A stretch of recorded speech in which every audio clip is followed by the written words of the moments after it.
winner Trevor Wood about his new book, One Way Street. If you could tell us about the plot, please, Trev.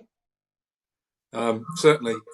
One Way Street is the sequel to The Man on the Street, and is about a series of bizarre deaths amongst young runaway teenagers. Jimmy Mullen, the hero from the first book, has a friend who gets heavily involved in the carnage that's going on, which seems to be related to a dodgy batch of drugs. And when one of his friends gets involved, he starts to try and find out what's going on. When you were asked to do a sequel, how long did it take you to come up with the plotline for this? Yeah, quite a while. I think, as you probably know, Alex, I didn't originally intend there to be a sequel. I wrote the first book as a standalone, because I like to think it's based in some kind of reality, and I was really concerned about stretching things by having my homeless protagonist solving crime after crime after crime. But my editor was very insistent that it was a series and that people like the characters.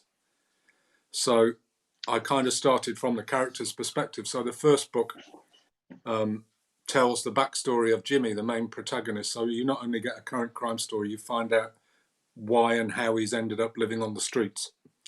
And in the second book, you find that out about one of the other characters, Dino. So there is a crime story on the surface, but there's also some snippets about how young Dino ended up back on the streets. And I kind of thought, okay, I can tell this story as long as I can tell Dino's backstory this time. Yeah, I thought that was a nice little extra. And unsurprisingly, to those who read the first one, the third book will tell you Gadget's backstory, who's the third main character. Yeah, I thought I was going to ask you about that because there's several hints about what the problem might be. I'm not going to go into those, but I think that if you read the second one, you'll know where the hints might be, people. Yeah. Yeah, well, that's true. Well, it was a bit easier because when I was writing the second one, I knew there was going to be a third one, so I could lay some kind of groundwork, if you like, for a third book. Whereas in the first one, I didn't lay any groundwork at all, so I had to start from scratch almost for book two. Yeah. When you were looking at the PTSD, did you get any veterans, like, have you done like veterans PTSD coverage for the book, didn't you? You got him going into a PTSD coping group.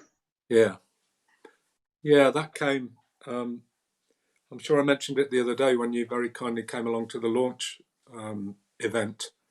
That most of my PTSD research, I've got the book here somewhere, so I can hold it up if people can see that. Comes from an excellent book called The Veteran Survival Guide, which was written by an army guy who served 2 terms in Belfast and ended up with severe PTSD. And he's now in prison serving a life sentence for murder.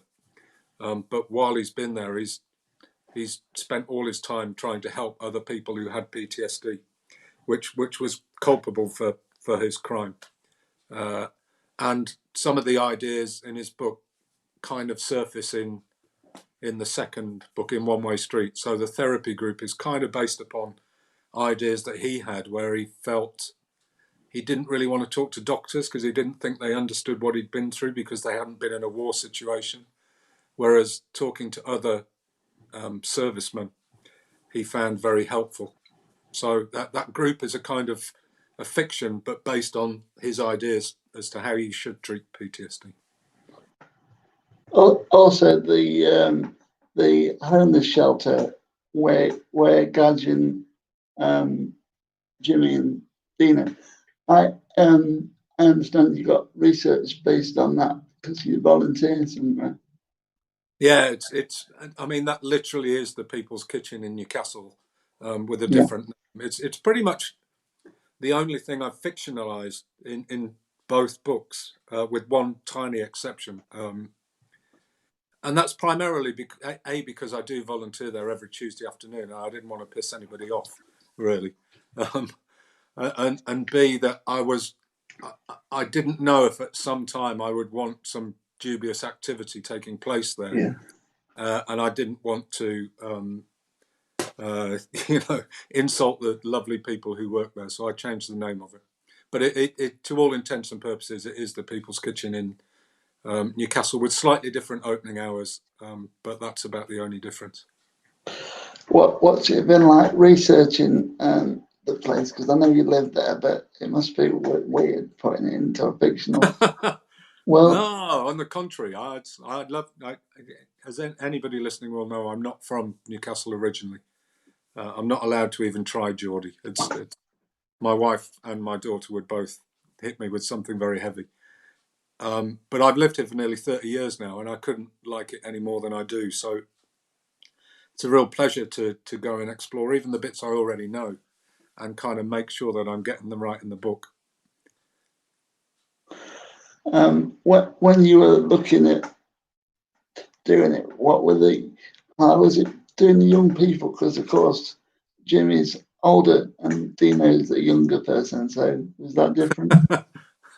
Well, my daughter's 23, so I mean, she's living in Canada at the moment, but until last year, she's been around forever, and she's got a lot of Geordie friends. So I'm pretty clued up on young people's behaviour. Yeah. And I'm a huge music fan and go to a lot of music events, a lot of music festivals. So I'm hanging out with kids quite a lot. So that wasn't too much of a stretch for me. I was pretty comfortable doing that. Is that why it was so comfortable setting up the Northern Crime Syndicate then?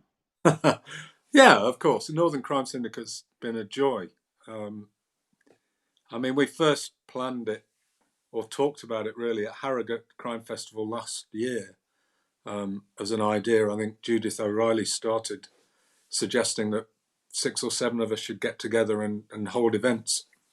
And gradually we built that up, and kind of by Christmas we'd formed and we'd kind of sorted our lives out, and we'd planned all kinds of events this year at various bookshops and libraries, and of course not a single one of them happened. I think the first lockdown started about a week before our first event was due to happen. Yeah, you've done must be about 10 of those online now, though. Yeah, well, we switched. We kind of quickly realised that we could switch it to online and possibly reach more people than we might have done otherwise. Because obviously, if you hold it in Gateshead Library, you're only getting the local people coming along. Yeah. Whereas on Zoom, you can get people from everywhere.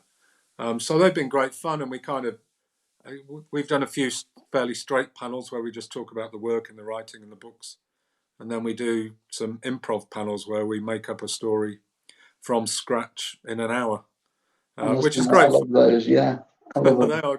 They are a lot of fun. They're completely mad, and the story is bizarre by the time you get to the end of it. Yeah. But it's a lot of fun doing it, and it's very interactive. And people like yourself come along and throw their ideas into the pot, and we try and run with them. Crazy ideas like circuses and food poisoning, and weird. I have no idea where they come from. They are surreal. Of course, Rob was involved in your launch on Thursday as well, because he did like a launch for the book and like a Christmas George as well. Yeah, we've become quite a tight group, really. I mean, again, I've met Rob Parker at festivals before. We met at last year's Newcastle Noir for the first time, I think. And I kind of helped him around the city because he's a huge Liverpool fan. And Liverpool were actually playing Newcastle on the Saturday night of Newcastle Noir. Yeah. So we went to one of the big pubs in Newcastle, which was obviously full of Newcastle fans. And he was one of only 2 Liverpool fans. So myself and Howard Linsky and people like that kind of kept an eye on him to make sure that he didn't get any bother. So he owes us a favour. If I wasn't wearing the Hawley reviews, you'd probably see me in a Newcastle shirt, because I've been a Newcastle fan since about 1996, long time. Oh, right, okay. Yeah. Well, my wife's a big Newcastle fan, and I keep an eye on them. Yeah. So do you go down to a few games yourself, or? I used to have a season ticket in the Kevin Keegan manager era, and then again a few times Bobby Robson's era as well. Yeah. But I'm an Arsenal fan Okay. from a million years ago. So whilst I kind of look at Newcastle's results, Arsenal are more important to me. And my agent's a Spurs fan, so that's an interesting relationship. Yeah.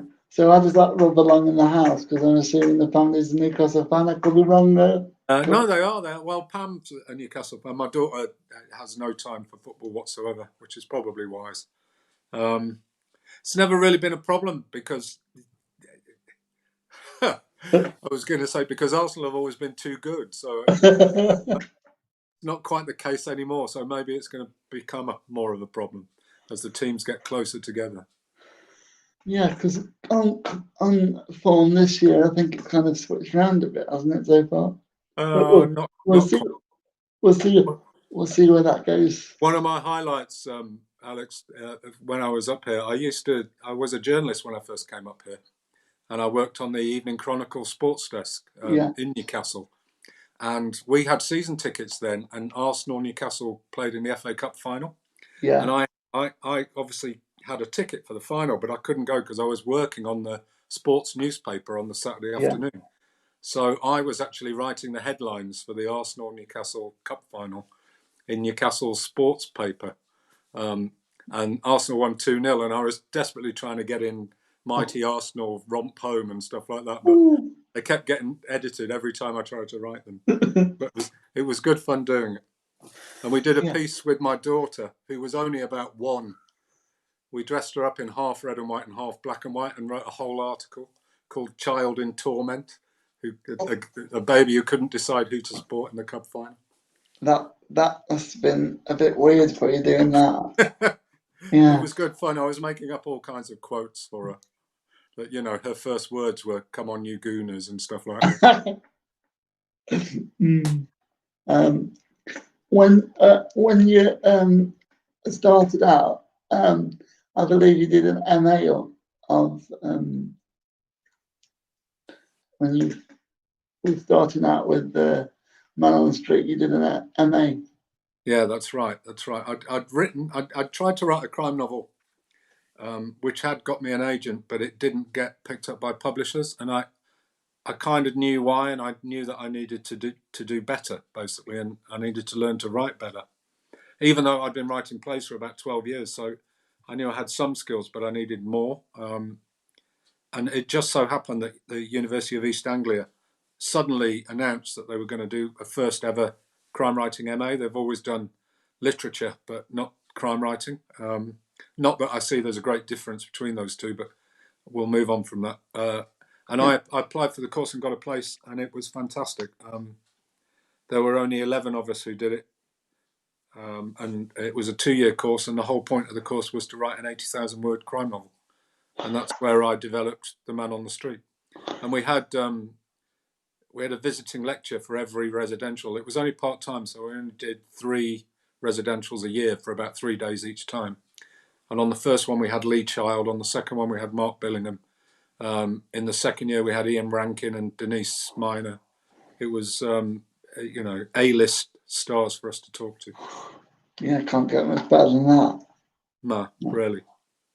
Not if you're looking at. And we had, out of the 11 writers who did the course, 5 of them are now published writers, including Harriet Tice and Kate Samantz were both on my course. Yeah. And 3 others have got agents. So astonishingly successful course. Sounds very useful. You've also been involved in the Facebook group for debuts as well, haven't you? Yeah, I love that. It's been a joy. We because obviously everybody who's published in 2020 has had their own unusual difficulties. You know, my hardback was published 2 days before they closed all the bookshops.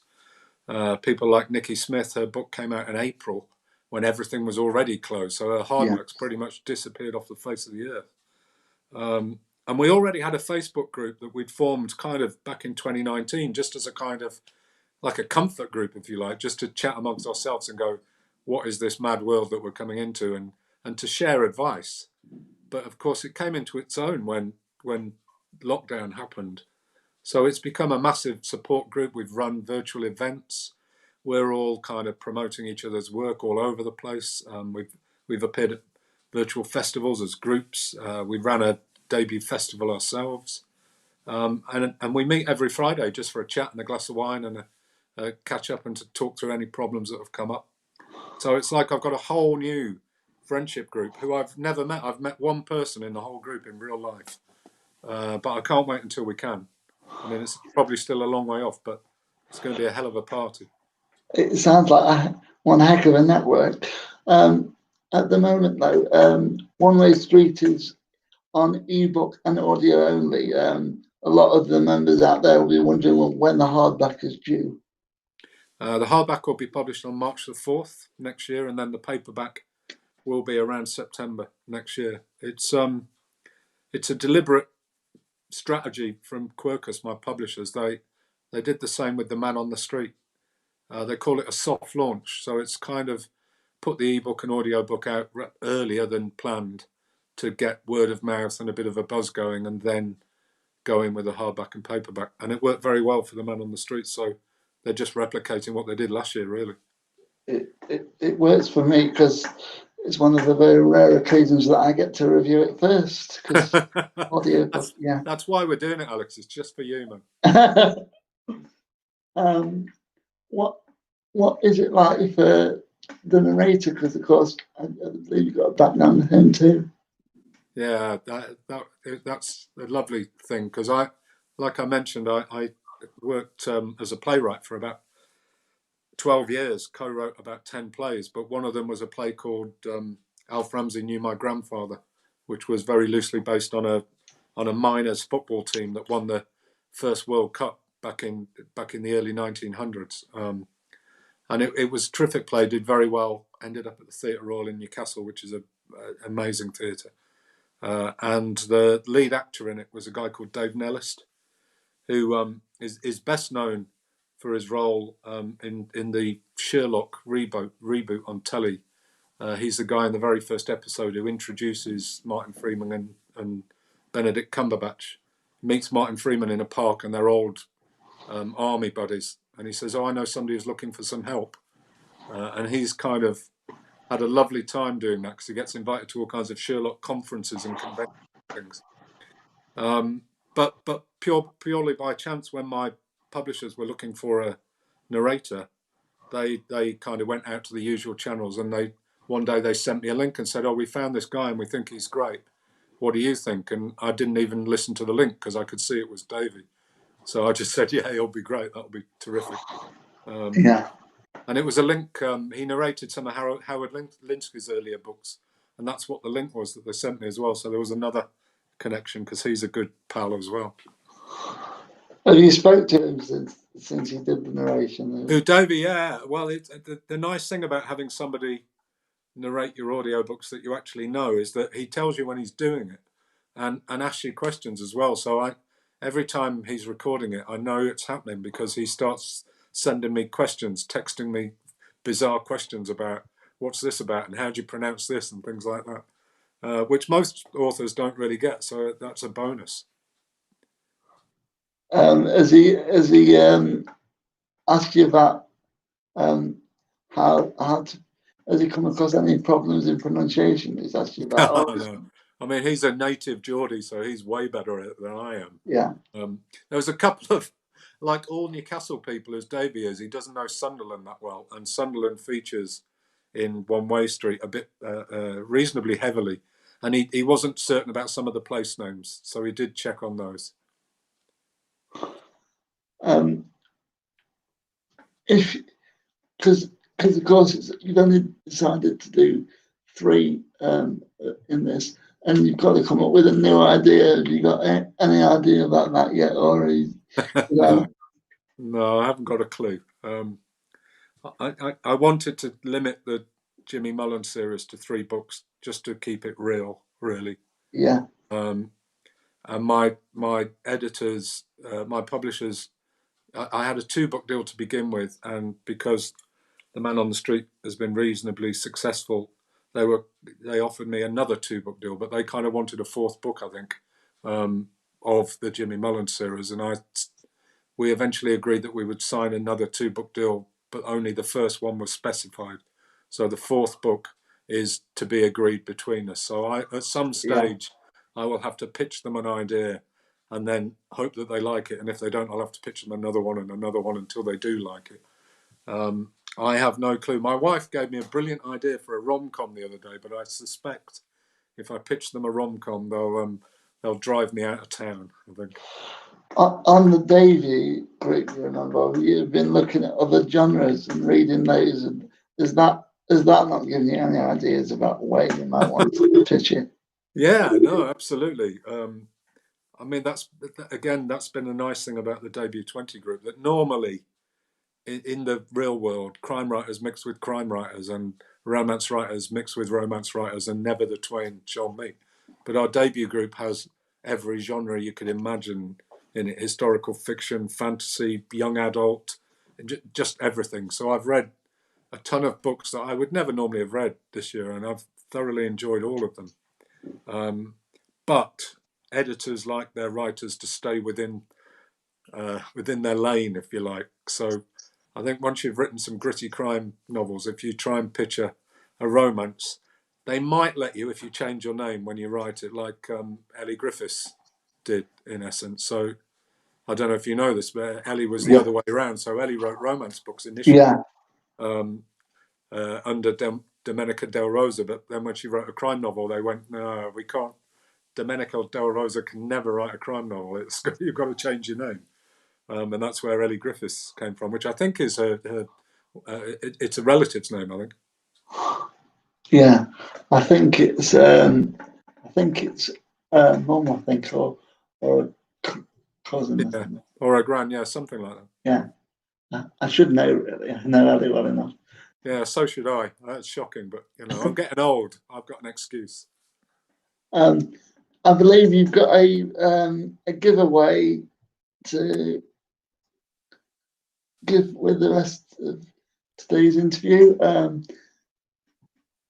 I don't know how you've planned on deciding that, who you can. You should know me by now, Alex. I never plan anything. I just make stuff up as I go along. I've got a couple of paperbacks that I'm very happy to sign and send out to somebody. And I think I said earlier, as long as somebody puts anything in the chat underneath this, then I'll just pick a couple of names out of there. Well, if we've got a question along the side, can you see the questions on the side? I can, but hold on a second. They're not on the side on this device for some reason. So I'll get. I've just seen one. Okay. Will your sudden fame, immense fame, turn you into a diva? I can't see who that's from, but no, I hope not. And also, I would argue that immense fame is overstretching it quite a bit. I've had a good couple of weeks, but I wasn't on the radar before the Dagger Award. Really, I didn't get a particularly big advance or a promotional campaign that matched anybody else's book. So it's been a bit of a surprise how well The Man on the Street has done. But I love every second of it, and I just enjoy being a writer, and I like talking to people about the books. So I don't see any kind of diva situation in the future. Well, of course, you were picked for the New Blood panel as well, Harrogate. I know. It could have been a glorious year, Alex, really, with all the live events I would have been doing. And it would have been lovely to chat to Val McDermott in front of, the hundreds of people that go to the New Blood panel there. But just to get picked for it again, count your blessings. I was absolutely thrilled when I got the email from my editor saying Val McDermott's picked you for the New Blood panel, because it's, amongst the crime writers, that's probably considered the biggest thing that can happen, really. Yeah. And it was a delight. And on the back of that, she also asked me to write a short story for an anthology that she edited called Home Fixtures, which was kind of put out to replace the Homeless World Cup because they couldn't run that this year. So it was an attempt to kind of raise money to replicate that.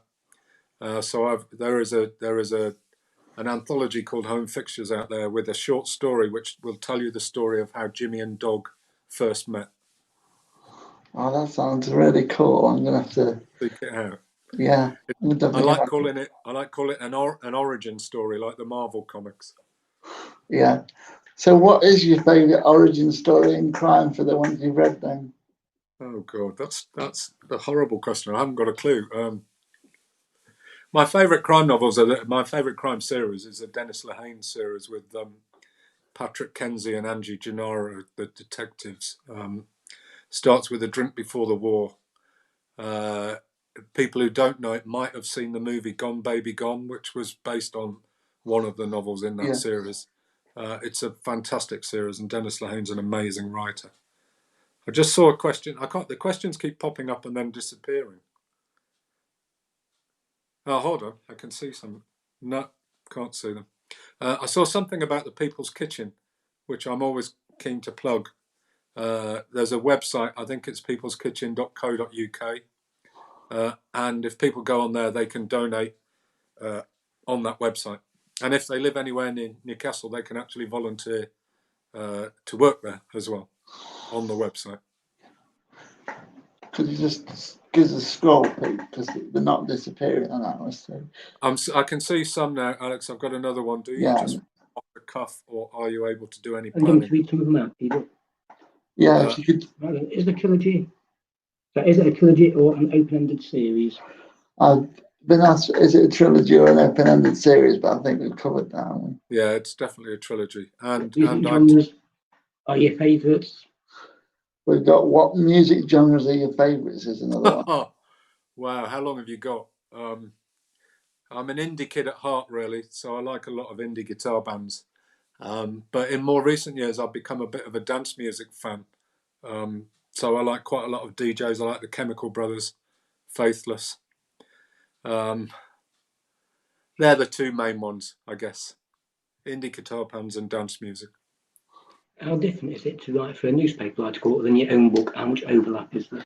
We're being asked about how different it is between writing a newspaper article in your own book and the overlap.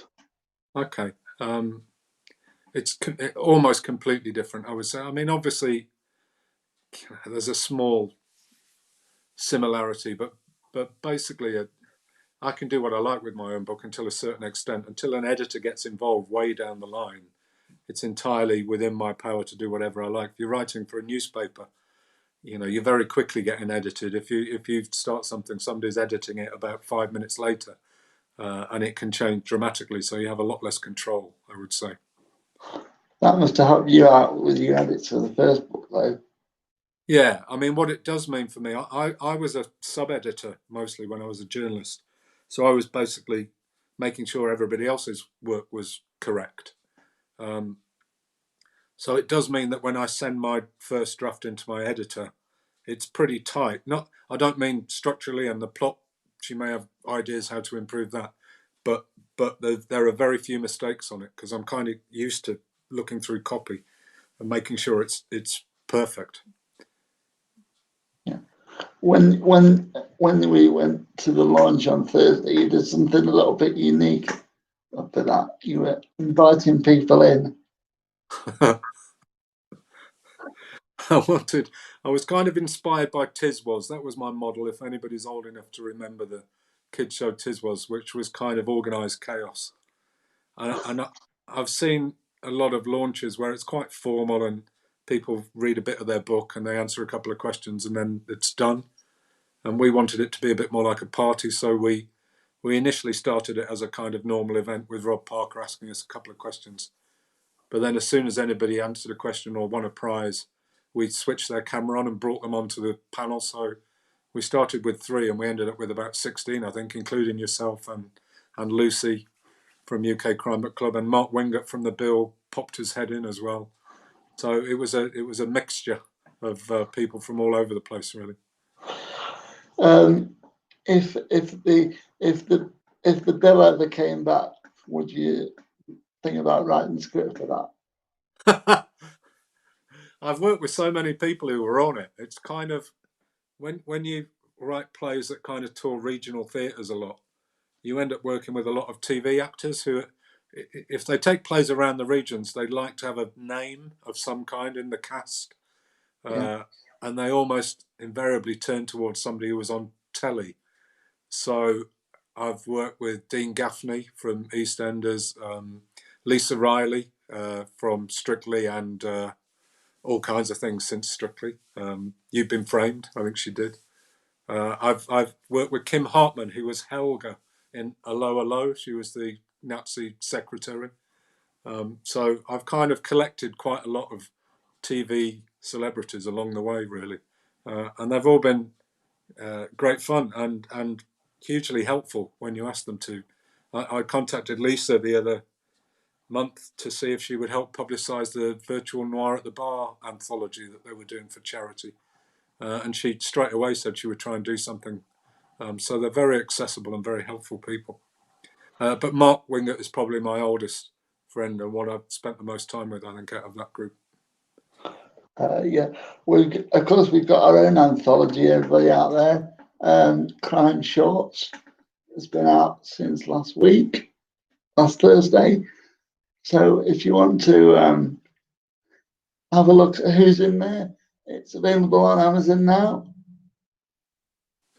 Yeah, I tried to get in amongst that, Alex, but they wouldn't have me. Me too. It's not strictly fair. That the only things I had that were suitable really had already been published, and I think Will wanted original work, and I just didn't have the time to write something from scratch. Yeah. You ever tempted to do a co-written thing with other Northern boys? We've just been asked, ever tempted to do a co-write with any of the others from the Northern Crime Syndicate? I think one of the nice things for me about moving from the plays to this is that I don't write with anybody else now. Not that it wasn't huge fun, but it meant that you had to get everything agreed all the time. So Ed and I, who I wrote the plays with, would write separately and then blend the stuff together and then go through it individually. So he'd go through my stuff, I'd go through his stuff, and you end up losing a huge amount of things that you really like. And I've quite enjoyed being my own boss, if you like, and knowing that if I write something that I like, it's going to stay there and I won't have to have a fight about it at some stage in the future. So I can't imagine it, and it's much, much harder, I think. I mean, plays can come in at only about 20,000 words. They're not that long on paper, whereas most crime novels are 80 to 90,000 words, and arguing the toss about 80 to 90,000 words would take forever. I think it'd be a long haul.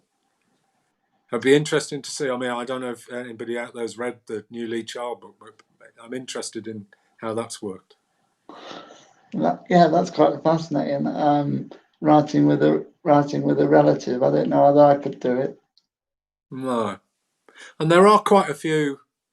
There are books like the James Patterson books where he gets somebody else to write most of it and kind of almost oversees it.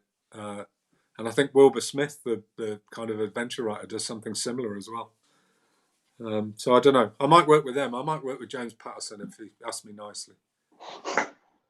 That might be. That could have been me becoming a diva there for a second. Yeah. I'm just thinking about that. What would you say is your biggest American writer influence? Because obviously on the Cops it would have been mainly UK writers. Yeah, mostly. I mean, like I said earlier, I'm a huge fan of Dennis Lehane, particularly that Patrick Kenzie series. There's a newish writer, actually, or new to me anyway, relatively recently, that I hugely admire, called Lou Burney. And in fact, he won a Dagger as well. Yeah, I think it was for the Ian Fleming one, wasn't it? Yeah, he won it for. I know he won it for November Road. I don't know which Dagger it was that he got in the end. Which is a wonder. November Road's a brilliant book, and the book before that, called The Long and Far Away Gone, was terrific as well. So I've only read 2 of his, and I'm not sure he's got more than that, but I like his style.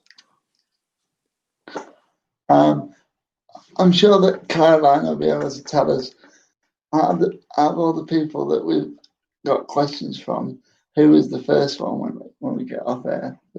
Okay, great. Because at the moment, it mainly just says Facebook user. What's the weirdest something that's ever happened to you? We've got a question asking what's the weirdest thing that's ever happened. Fan thing that's ever happened.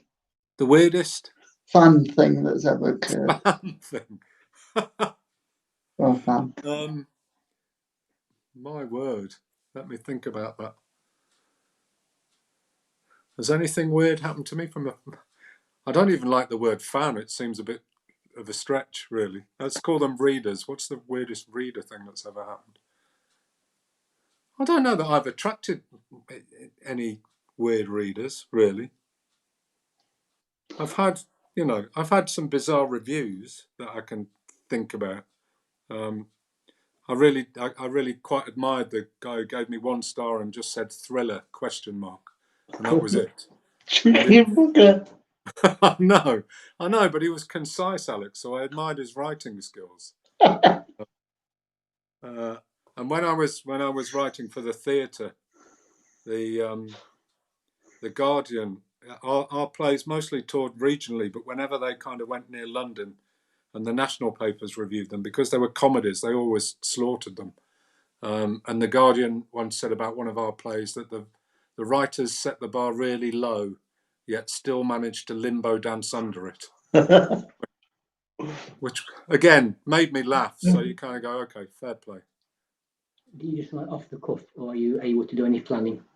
We're being asked whether you're a pantser or a planner, basically. Yeah, I'm a total pantser. I don't plan at all. I make everything up as I go along.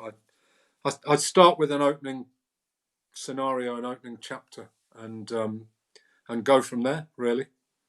And I kind of, as I'm going through, I can kind of generally see where what the next 1 or 2 or 3 chapters will be, and I might have ideas for later on that kind of come to me as I'm moving through the book, and I'll make notes about those. So generally, when I'm halfway through, I've got enough ideas that I think, okay, I can see where this is going, and I kind of have a rough idea who the main villain might be. But for quite a lot of the book, I don't really know what's happening.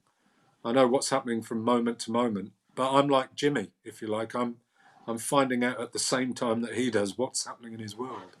Has the style changed between the first 2 books? Has it changed any? Maybe a tiny bit, but not really. No, I did the same pretty much right from the start. I kind of, it feels more organic to me. It feels like the way the real world works, and so if you're writing a story that's kind of based in some kind of reality, then that's what happens when, even if it was a policeman investigating, he has no idea really who's done it and what's happened. He's going around trying to find out as he goes along. He doesn't know what's going to happen next week. So my investigator doesn't know that either. He's finding out from moment to moment. And it just feels like the way it should happen. And as I've said probably a million times, I kind of feel if I don't know what's going to happen next, then it's very hard for the reader to know what's going to happen next. Was there a particular book that got you into writing crime fiction? We've got another question. Was there a particular book that got you writing into crime fiction? I always cite Enid Blyton as the main writer to get me into crime fiction. I think started reading The Famous Five and Secret Seven when I was a child and went from there. But then the next stage was definitely Agatha Christie. I read a ton of Agatha Christie when I was a kind of teenager, I guess. I got trapped on one of those barge holidays on the Norfolk Broads, and it rained all the time, and I was too young to go to the pub. But the bookshelf on the boat had a load of Agatha Christie books, and I've just devoured them. So let's say a bit of Enid Blyton and a lot of Agatha Christie. You've also got, so I say, I don't know your books, but I'm looking for new authors. How do you describe what you write? We're being asked by a new person to you how you would describe what you write, if you were looking to add to a new person. I think most people describe it as gritty crime, which is fair enough, I think. I mean, my protagonist is a homeless veteran suffering from PTSD, so his life is very problematic. He lives on the streets. So a lot of bad stuff happens to him, but I think I'd also say it's full of heart. So if you like books that are full of heart, then maybe you'll like my books. I would echo that, definitely, the heart thing. With the group of protagonists, because there's not really single protagonists. Or what was it like developing the universe? Yeah, it was very enjoyable, really. Initially, I mean, the first book is entirely written from Jimmy's perspective. So he's in every single chapter. He narrates every single chapter, even though it's third person. And it was a while before I kind of thought, this is very hard work. He's having to do all the heavy lifting, and I need somebody for him to bounce off of, and I need a little bit of a lighter touch in certain areas because some of it can be pretty grim. So having two kind of sidekicks who are a bit chaotic and have their own problems seemed to kind of work for me, both plot-wise and character-wise, really. I could lighten things a little bit when he, like everybody else, is arguing with his friends. So that's where they came from. When you were looking at the plot lines for Man on the Street, what made you decide to go for that plot line? It's the Man on the Street changed considerably in between me doing the UEA course and it getting published. So if you saw the version that I finished the course with, the plot is probably about 60-70% different to that version. The book went out on submission to about 30 editors and got some great feedback and some very close things, I think, but nobody committed to signing it apart from one guy, who worked for one of the bigger publishers, but he couldn't get the rest of his team to agree to sign it. He really liked it, but the sales and the marketing people weren't quite sure how they would sell a book with a homeless protagonist. So he asked me if I would consider doing a big rewrite because he thought they would sign up to it if I did that. And he gave me copious notes about what he thought, ways in which he thought I could improve the plot. And I agreed to do it. So I went away, and it probably took me about 3 months to rewrite. So it ended. That version ended with a completely different main villain, several different characters, completely different plot lines. And when it went back to him, he still couldn't get it through his acquisitions team. So it felt for a moment like all that work had been for nothing. But then we sent the new version back out to 5 or 6 different publishers, and 3 of them offered to sign it within a week. So I think all the work that I did for somebody else actually paid off in the end. So it's a remarkably different plot to the first version. Now, I'm not going to tell you who the main villain was in the first one, but he is in the book. Yeah. What? I know that you think Jimmy witnesses something. What is it like talking to homeless people, and how reflexive would you say that is, that a homeless person will witness something and people would not take much notice? Yeah, I think it's very accurate. Particularly if that homeless person has PTSD and has hallucinations, nightmares, and doesn't really know half the time whether he's imagining something or it's actually really happening. But primarily, the homeless do find it very difficult to get any kind of attention. I think they're practically invisible on the streets, and people don't notice them. And that was kind of one of the original ideas for the book, really, that a homeless guy could witness something happening, and the people doing it wouldn't even notice he was there because he's kind of invisible. They ignore they've walked past him so many times that it's like he's not really sitting in the doorway. And it's interesting with the homeless guys when you do talk to them. It's one of their biggest complaints, I think, that they just get ignored. Which is why I like working for the People's Kitchen, because they don't ignore them, and they do everything they possibly can to make their lives easier. So partly the books were about trying to humanise these people and not demonise them as they often are. What has it been like working for the People's Kitchen during lockdown this month? Yeah, it's a bit weirder. I mean, before lockdown, back in the real world, we basically were cooking for about 100 people every night. But it's a big space with a dining hall and everything, so it's like a normal cafeteria, if you like. But the police, I mean, for obvious reasons, they couldn't have everybody gathering in the dining hall. And originally, the police didn't want people gathering at all. So it for the first time in its 40-year, 50-year history, I think it had to close its doors. But they quickly came up with a solution. So it was only closed for a few weeks. And they started operating as a takeaway place, really. So these days that we cook for many more people, because obviously the way things have gone, there are a lot more people struggling, a lot more people who need hot food. So we cook for about 150 people every night now, and they've actually demolished a bit of the wall and built a takeaway hatch so that people can come and get their food there. And we can only kind of cook enough to fit into the box that they carry away with them. So it's an organisational nightmare, but we cook a 3-course meal with a vegetarian option. I do it every Tuesday, but they do it every night there.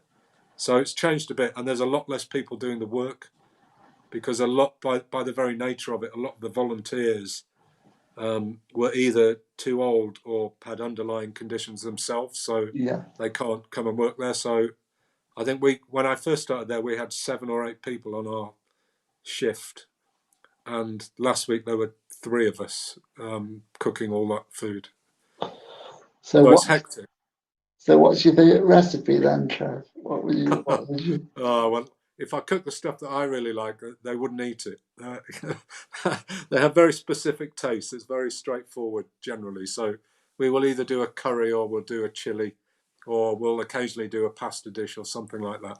It's all pretty straightforward, but it's the quantities that is the difficult bit. Yeah. Cooking for 150 people takes a lot of work.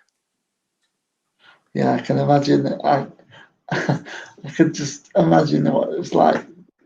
Have you done it at Christmas yet? Have you done a Christmas shift? I did Christmas Day last year. Just the cooking. I wasn't there in the afternoon, but I did all the cooking in the morning. So that's, you can imagine how much work goes into that. So there's kind of stuff that gets cooked the day before, and we came in and did the stuff that needed cooking fresh. So I did that, and I've also gone to every year they have a Christmas party, but it's not in the People's Kitchen venue. So they do it outside, but under some bridges down by the central motorway in Newcastle. And that's really fascinating. There's like Christmas karaoke and all kinds of things, but most of the guys who turn up to eat there have been drinking, and it's pretty chaotic.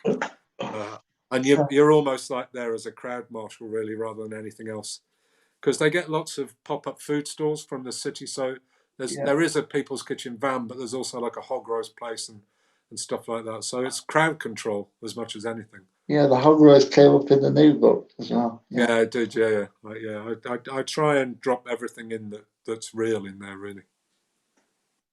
If you co-write a book with another author, who would you choose? If you co-write a book with another author, who would you choose? Well, like I said, I'd choose somebody who's incredibly successful. So yeah, Lee Child would be great. If he needs, if he gets tired of his brother, then I'm your man, Lee. Give me a shout. I mean, subject-wise, the writers who I think I could imagine working with, I'm a huge fan of Dominic Nolan, who's also written 2 crime novels recently, Past Life and After Dark. And although we've only met once again in real life, I consider him a friend, and I really love his books. And I kind of think I could possibly work with him. Well, this is going to go on YouTube, so people might see it, and you never know. Great. He'll probably say, "Never in a million years am I working with you." We've got two more questions, I think. One of my favourite authors is Robin Ruffley. The last series, quite dark and gritty. Are your books similar? We asked about who is it? Robin Ruffley. Robin Ruffley, and is that? I don't know Robin's books, so I've not heard of it either. So the book I would, if anybody's read Doug Johnston's book Breakers, that's probably about as near as I've seen anybody writing something that I would say was similar to what I'm doing. Right, yeah, because he wrote about a homeless guy that was doing burglaries in that one, didn't he? I think he wasn't homeless, but he was a young kid who lived in a hideous tower block with the worst family you've ever heard of in your life. His brother and sister were living in the flat next door and forcing him to go out and break into houses. His mother was an alcoholic. It was full of grim stuff, but it had a central character called Tyler, the young boy who was doing everything he could to look after his younger sister and making sure she didn't get tainted by this whole thing. So again, it was a gritty crime thriller, but it had a central character whose heart was in the right place and had a moral compass. So I think that's about as near as I've seen to what I'm trying to do. But I will check out Robin's books because it sounds like I would like them. What book by any author would you like to be trusted with to write a sequel? Well, we're asking what book by any author would you like to be trusted with to write a sequel? That's a bit of a complicated one. That is tough. I'd love to have a go at writing a sequel to A Clockwork Orange. Oh yeah, retro. That would be amazing. I mean, I'd have to learn the Russian language or the sub-Russian language that he invented to write some of it. But it's one of my favourite books, and it's a fascinating story. And I'd really like to kind of work out what happened to. Oh, it's Alex. The main character is Alex. What happened to Alex next? That's a very appropriate answer for tonight. Yeah, I wonder whether they'd ban that one on TV as well. The film's not as good as the book, I should say, in my humble opinion. Yeah. The book's brilliant. Jimmy in a film or TV version. We've got who would you like to play Jimmy in a film or TV version? I've already answered this a few times, and I'm sticking to the same guy. My only problem is not a Geordie, and the book is very Geordie. And I know he's a Scouser, but Stephen Graham, who was he's been in everything recently, but he was in the last series of Line of Duty. He was the undercover cop in the last series of Line of Duty. And the book has been optioned by World Productions, who made Line of Duty. So I feel there's a connection there. So if I keep pushing that, somebody at World Productions will hear me and go, yeah, let's go with Stephen. Yeah, that should be good. I think that, yeah. But the other night at the launch, somebody was mentioning a guy from Game of Thrones who I don't really know. Liam Cunningham, is it?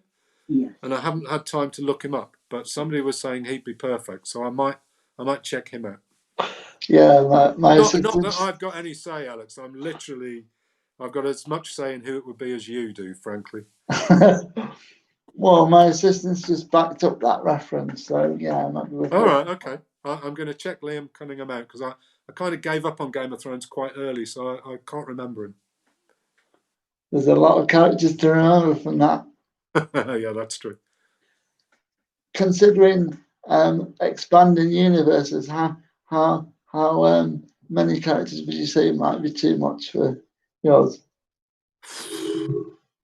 I think I'm comfortable. I'm comfortable with lots of minor characters. I think you can, have as many of those as you want, really. And I'm kind of comfortable sticking with three main characters, one of whom is clearly the main one, and the other two are in it quite a lot. I mean, there are lots of recurring characters. I mean, because I didn't plan it, it's kind of interesting how many people from book one show their face again in book two and then again in book three. And there's at least two people in book two who I killed off in the first version of book one, but then brought back to life in the rewrite. So it's been an interesting development, really. That must feel rather surreal. Yeah. Well, I mean, this is not really a plot spoiler, but I killed Gadge in the first version of The Man on the Street. Quite late on, because obviously I needed him for most of the book. But I'll not plot spoil it too much, but let's just say Gadge survives book 1. That was, because I couldn't imagine it without Gadge. He's one of the reasons that you read on, I think. Yeah, well, that's when I knew I was going to have to write a second book. I was like, yeah, no, he's not dying anymore. As we've only got a few minutes left, what would you say is the most interesting question from the audience, and then we can decide who's won the book. I can't even see them. I can't possibly. And most of them have been from the audience, so we'll just. I will put my faith in you guys. You can decide what the most interesting question was. Well, we'll go for discussions afterwards, and we'll come up with who's going to. And if there's a second one that you think is almost as interesting, I can do a second book as well. Yeah. With the book being out on audio, though, if you can't wait for the hardback, I'd suggest that this is a good book to start your audio journey on. Yeah, I'm listening to it at the moment. I'd agree with that. I'm about halfway through it. It took me ages to get the publishers to send me a copy, and I've only just got it. It really is very good as an audio book. We've got only got a few minutes. Is there anything that you want to tell us about in the future from Northern Crime Syndicate, or anything in the future coming up? Oh, yeah, that's a good question. Yeah, we're going to have a Christmas event where we're going to have 2 special guests. So it's going to be the 7 Northern Crime Syndicate writers plus 2 very well-known Northern writers. I won't name them yet, but you can use your imagination. Let's say I know that one of them is a very popular writer within the UK Crime Book Club. Oh, I think I can guess. And I think most people can probably guess who that is going to be. But, so we're going to do a 9-person panel and have some fun with that. So the 7 members plus 2 A-list crime writers, let's call them. So watch this space. I think we're talking about possibly the 17th of December, but we haven't firmed up the date yet. Oh, I'll definitely be putting that in my diary. I've not missed one yet, so it'll be great fun, I think. Yeah. What have you got? How are you going to work Christmas with your daughter in Canada? Is that like Zoom? Have you done that before, or is it? We're still hoping she's going to get home for Christmas. It looks reasonably likely, but you know what it's like. You can't plan anything at the moment because you don't know what rules are going to change. So we're going to wait until kind of end of November before we firm it all up, because we don't want to book flights and have her not be able to come. But she's in Vancouver, and that's very low on COVID incidents, so it's not too bad. The only thing she's worried about is that they won't let her back in if she comes back. Yeah, I mean, you went over there earlier in the year, didn't you? Spent quite a bit. Yeah, well, it wasn't that long ago. We were really lucky. There's no tourism to Canada at the moment. They've closed all their borders, but they do allow you to visit if you've got a direct relative there. So because our daughter's there, we applied for an exemption to go over, and they granted it almost immediately. And because we'd had so many holidays cancelled and stuff, we literally got the email, booked a flight, and went the next day, I think. We had to quarantine for 2 weeks when we were out there, but we went for a month, so we had 2 weeks of time with our daughter, which was lovely. And then we had to quarantine for 2 weeks when we got back as well. So I'm kind of used to being locked down, really. I've been quarantined for most of the time. I think that is probably the end. Thank you so much for this, Trevor. It's been such a fascinating chat. It's been an absolute pleasure as always, Alex. Anytime. Thank you so much.